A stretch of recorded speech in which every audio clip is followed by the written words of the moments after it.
Hi, it's Rob. I'm making this video to address the lawsuit that was filed by Elisabeth Elijah and not Amightywind, interestingly enough. Before we start, I'll try and stagger this, and maybe in the comments we'll have points of interest. So if you don't feel like watching the whole thing and you're curious about a particular issue, hopefully I can isolate everything conveniently enough. I will start with the beginnings of this process. I entered into the fray sometime in August of 2010 when Pastor George had received a letter from an attorney in Virginia, not only telling him to cease and desist the use of a website by the name of Amightywind.org, but to provide his client Elisabeth Elijah with $100,000. I could be wrong on that figure. I'm pretty sure it was 100,000 because it was jaw-dropping kind of figure, like, you got to be kidding. Now, the primary claim that Elisabeth Elijah was alleging against Pastor George C. at this point is cybersquatting. A federal statute basically disallows one from registering a domain name for the purpose of shaking somebody down, shaking a rightful trademark owner down, for instance, of their website, and trying to make money off of that. That's illegal. You can't do that. You can prepare a gripe or complaint site, and Amightywind.org was available for registry. It was not registered by Amightywind, nor the folks that actually own Amightywind.net, which is the well-known movie by the same name.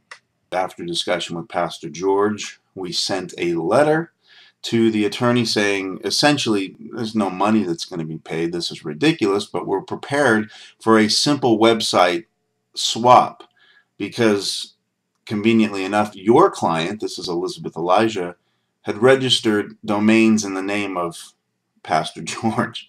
So what she was alleging in terms of cyber squatting, she had done herself with Pastor George's name. So that's unclean hands, and that's problematic. And if I was representing Elisabeth Elijah, it would have been an easy solve, like, okay, they're prepared to swap domains, let's do it. Well, no, Elisabeth Elijah was not about to have that happen. And so it didn't. And it sat for a long period of time. For over 4 months, actually, because after that and an exchange back and forth and discovering that there was just going to be no agreement that was going to happen, Elisabeth Elijah filed a lawsuit on December 30th of 2010. Now, she filed a lawsuit against 10 John Does, and as of today, this lawsuit was filed December 30th of 2010. Today is December 14th of 2011. We're almost a full year away, and no one has been sued. John Doe lawsuit is in California. I can talk about it, but apparently it's the same in Virginia. I'm a California attorney, if you didn't know. In California, you can sue John Does with the idea that you will get the identifying information of the John Does, sub them in, if you will, or doe them in with an amendment. In California, we call it a doe amendment. You put their name in, you hire a process server, you serve that individual an address that you know by their name, and you get them involved, and then we're at issue. Or actually, we're not at issue until one of those defendants files an answer. But that begins the process of real litigation and actually suing somebody. When you file a John Doe lawsuit, you're not suing anybody. And that's all she's done at this point, almost a year away. But to the lawsuit, this will be the lawsuit segment. The lawsuit, interestingly enough, she says her name is Elisabeth Elijah Nacomia. She sues under Elisabeth Elijah. And I can't show that because when I originally put all this together, you see I blacked out names because she was so crazy with names. But her name's all over the place. Her members are posting her name everywhere. But I just find it interesting that Nacomia isn't there. And it's sort of a quasi-admission that isn't a legal name. I don't even think Elisabeth Elijah is her legal name, but she uses this, the fact that she created a document, that this is therefore her legal name. You don't have legal names in order to file a lawsuit. I'm just saying, and I'm digressing. I think the most interesting thing about it, and what's most revealing to me, especially as a Christian and talking about a pastor or whatever, is that it is very clear from this complaint that her desire or her alleged damages are her ability as a result of defamation, really, is what she claims, and a conspiracy, a conspiring to defame her. She's worried about the loss of income because, to my understanding, Elisabeth Elijah earns an income from what she does and makes a living off what she does from the people. So it makes it pretty clear that's her only interest in filing this lawsuit. In fact, there's no mention in this lawsuit at all of Amightywind. And so she solicited money in August of 2010 for a lawsuit from all of her members. And yet her members aren't represented in this at all. The organization isn't represented in this at all. They gave money solely because Elisabeth Elijah, solely for the purpose of Elisabeth Elijah protecting her economic interests. Well, prove it, Rob. Okay, well, the 4 causes of action that are in here, primarily, it starts off with a defamation cause of action here on page 3. And she alleges she was seriously damaged as a direct and proximate cause of the defamation by defendants. She lists in the introduction a bunch of quotes that I believe are from maybe 2 or 3 individuals. And that might be stretching it. It could very well be a single individual as far as I know. The second count in the complaint is tortious interference with contract rights.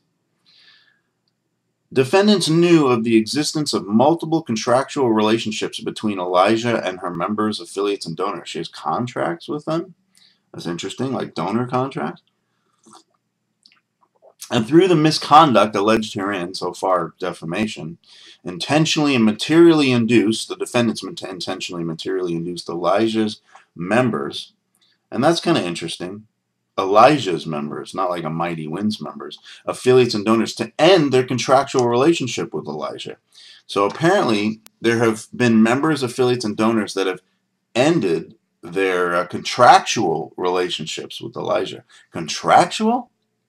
When you belong to a church, do you sign a financial contract with that church?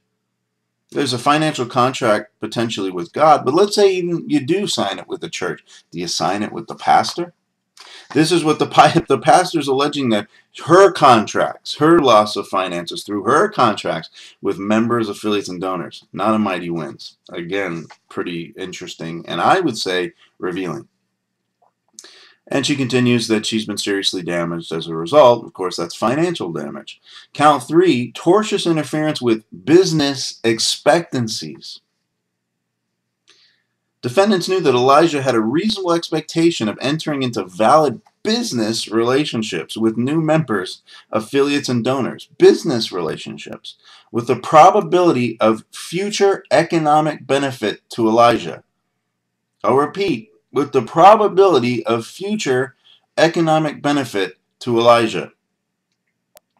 Defendants intentionally and materially interfered with Elijah's prospective business relationships by acting as alleged herein. Again, we just see the defamation they allege.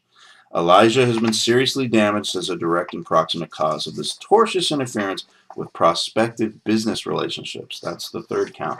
And lastly, the 4th count is conspiracy to injure and trade, business, and relationship. That a whole conspiracy is going on against her for the purpose of willfully and maliciously injuring Elijah and her reputation, trade, business, and profession by committing the tortious acts alleged herein. And she's been damaged. So those are the 4 causes of action. No cause of action for cybersquatting. And that's another thing that I've seen. It's interesting from some of her members, Sylvester, one of them, who focuses on this concept that we had to file a lawsuit for cybersquatting. Well, you didn't. There's no lawsuit for cybersquatting. That's the truth. This is a lawsuit for damages associated with defamation and the harm caused to Elisabeth Elijah's ability to make money off of you, Sylvester. That's what this is about. No cybersquatting claim whatsoever, and there never has been a cybersquatting claim that's been made.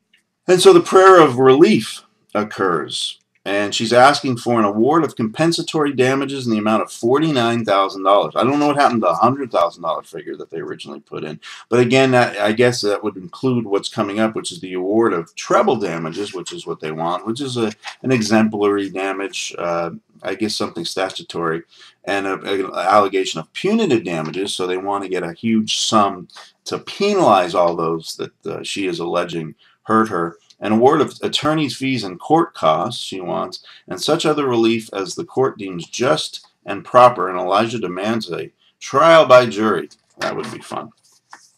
So this lawsuit's filed December 30th, and I don't find out about it, and nobody finds out about it until sometime, I think it's mid-January of this year, of 2011, where we get notice from Google that our names have been subpoenaed. And she wants to get our personal information. Now, I'm kind of surprised about this. There's 69 names on this first subpoena. I'm surprised because she has my name. She knows my name's Robert Reed. She puts Rob Reed on her website before. She's referenced me many times. And she also has my address because I sent letters to her attorney. And certainly her attorney has given her that. And certainly you can look me up quite easily. She knows the area in which I practice. So I was surprised to get subpoenaed for my private information because she has enough in order to sue me.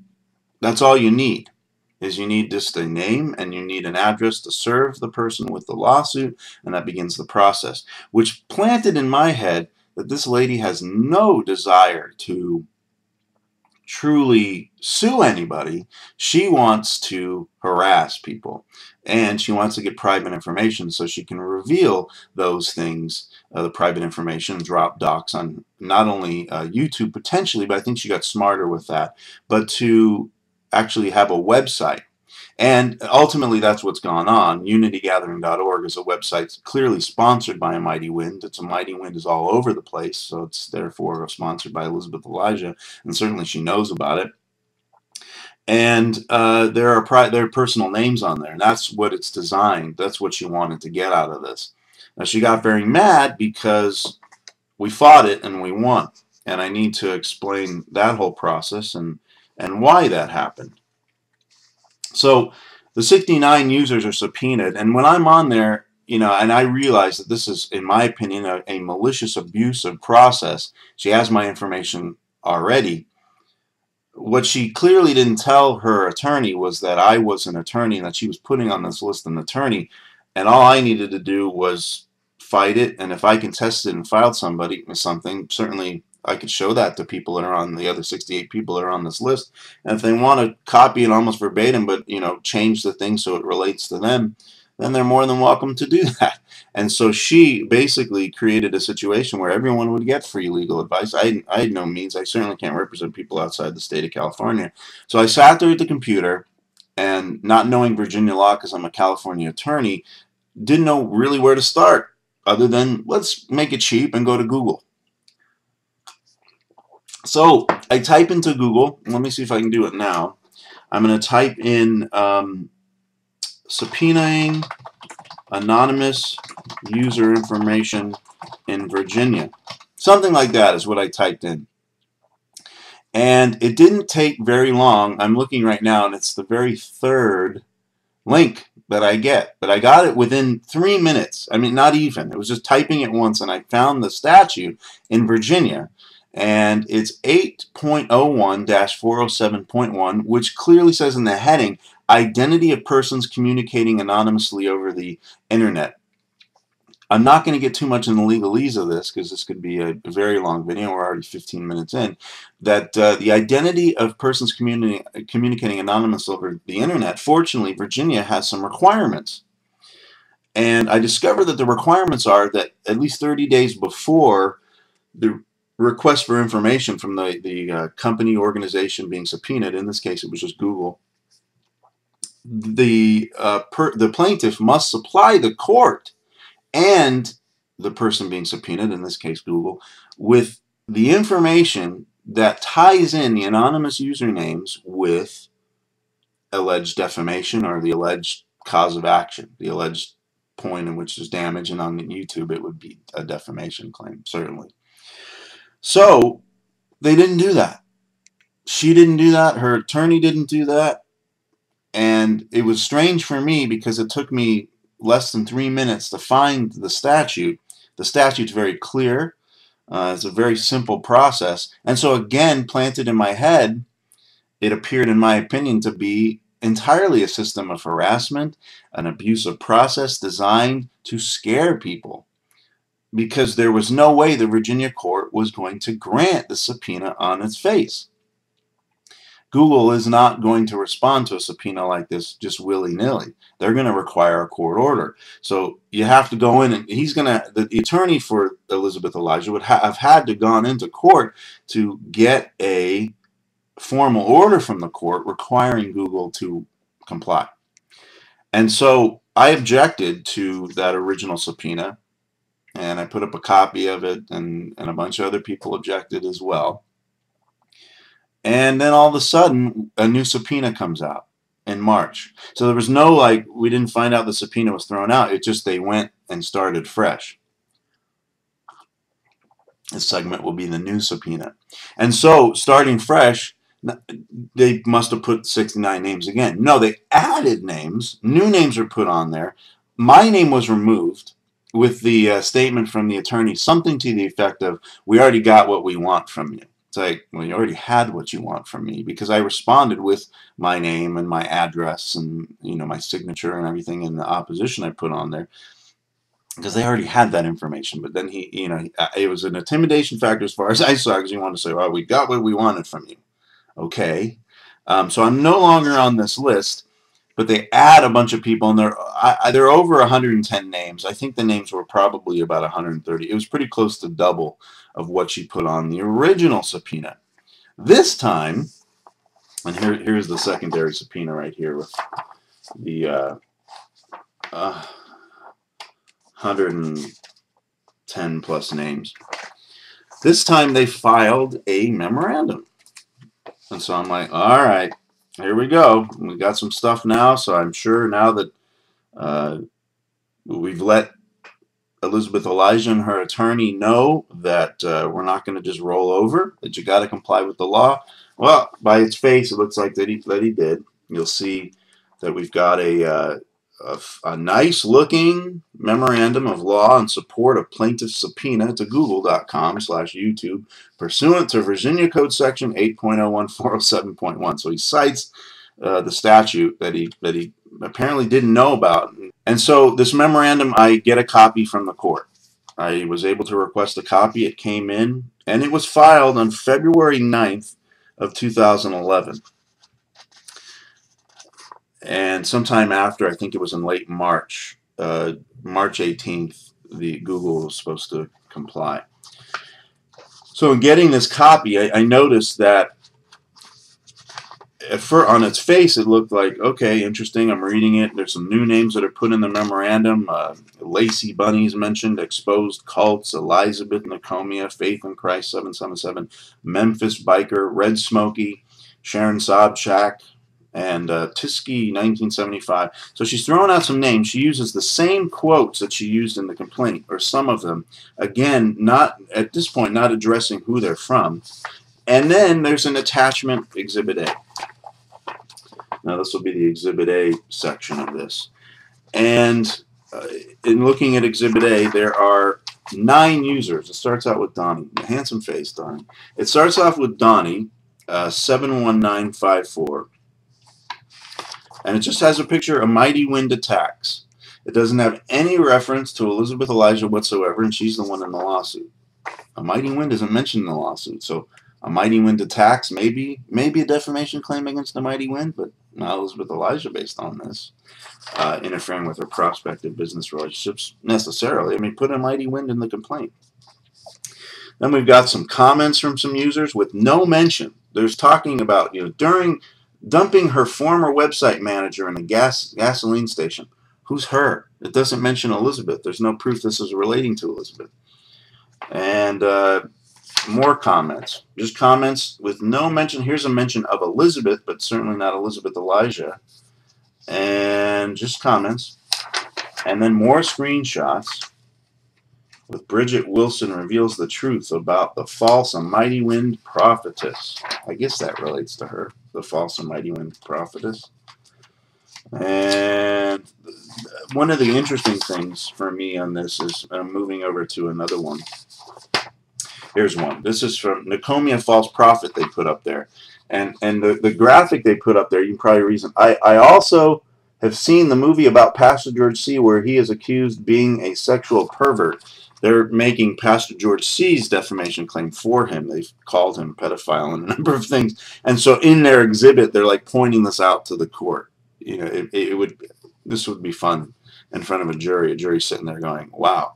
Probably the most interesting thing about this, to give you an idea of a defamation claim, which is primarily what this is, I've done a video on it in one of my free legal advices with defamation. Not only do you have to prove that somebody's made a false statement about you to your detriment, but you have to prove there's no defamation unless there's a publication. And what that means is that, at least legal, but under the legal definition, there's no legal defamation unless there's a publication.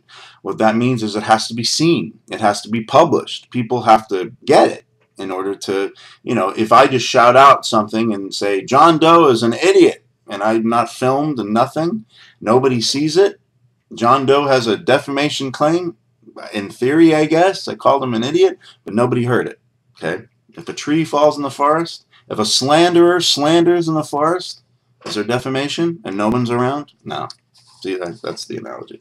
But this was the laugh out loud moment for me in this subpoena, because talking about publication, here's the video where they reveal the slander that's been made against Pastor George C.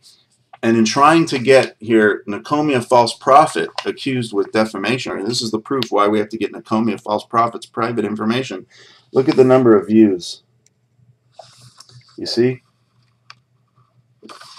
In Spanish, cero, no views, and I pointed that out in an opposition. But what I also point out in the opposition is this memorandum only refers to the 110 plus folks that are on here. Only 9 are referenced in the exhibit.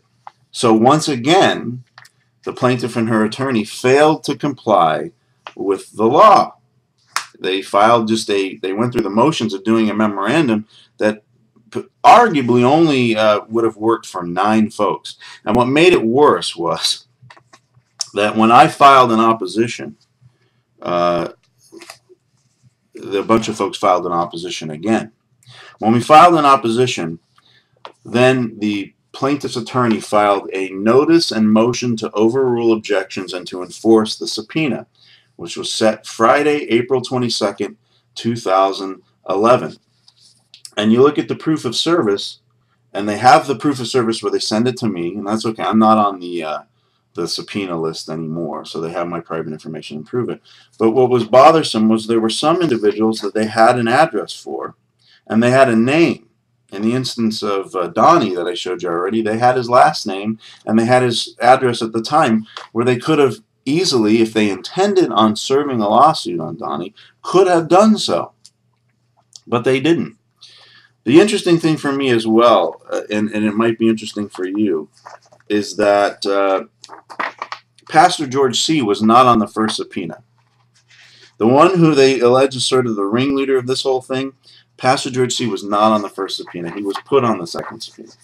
I'm just saying that. I thought that's an interesting aside. So after this notice and motion, where they actually had a date set with the court for Friday, April 22nd at 9:30 a.m., I filed what's called, and I didn't know what to call it really. In federal court, you call it an amicus curiae brief if you are an interested third party but don't have any participation in the instant action, and as a friend of the court, if you will. And I filed a friend of the court brief that pointed out all these things I've told you, and that they failed to comply with the law again. And this was sent to the court on April 5th, which was about 17 days before the hearing. The date on this notice of motion was March 23rd. And shortly after that, when this came out, I knew that Elisabeth Elijah knew about it, because she posted on her website sometime, I believe, in early April, maybe a little bit before that, that we've got a trial date, she said.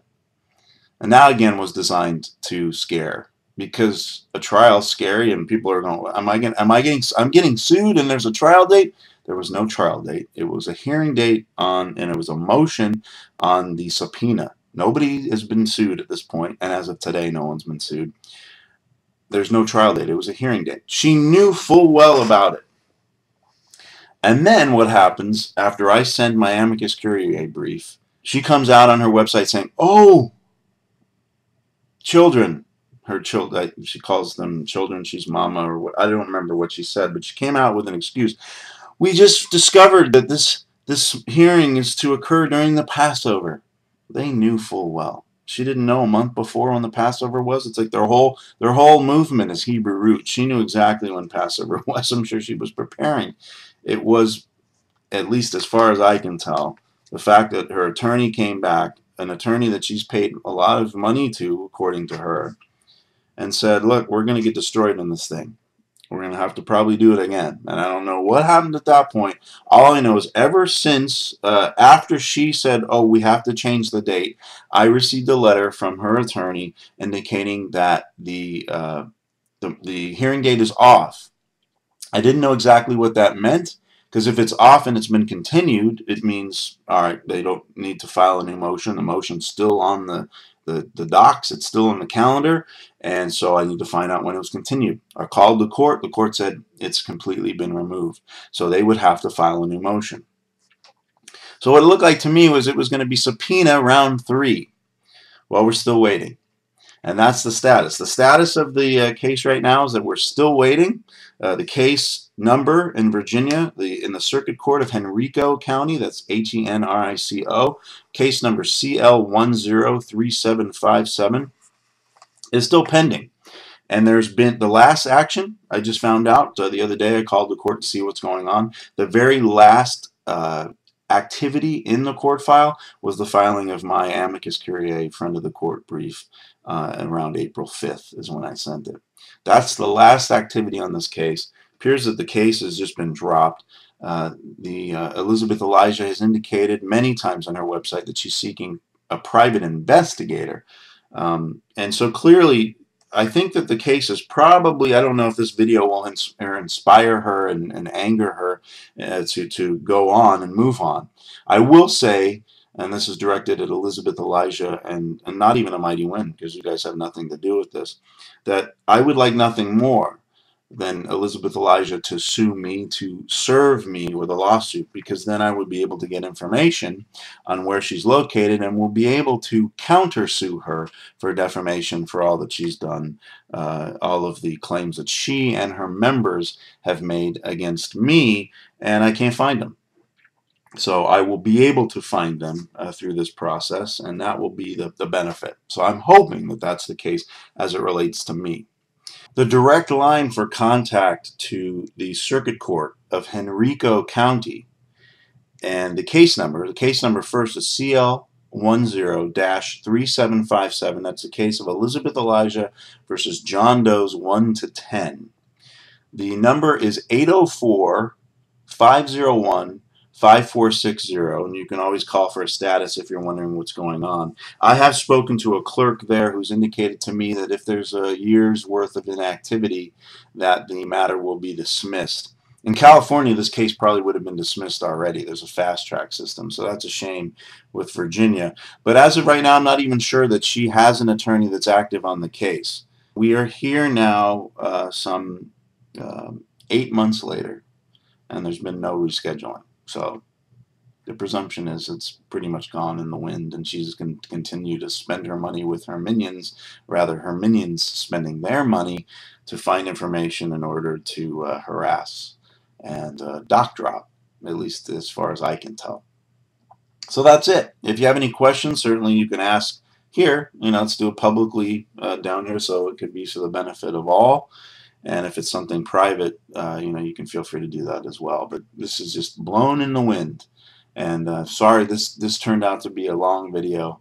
Hopefully, I'll divvy it up for you in certain spots, so whatever you have interest in watching, you can watch.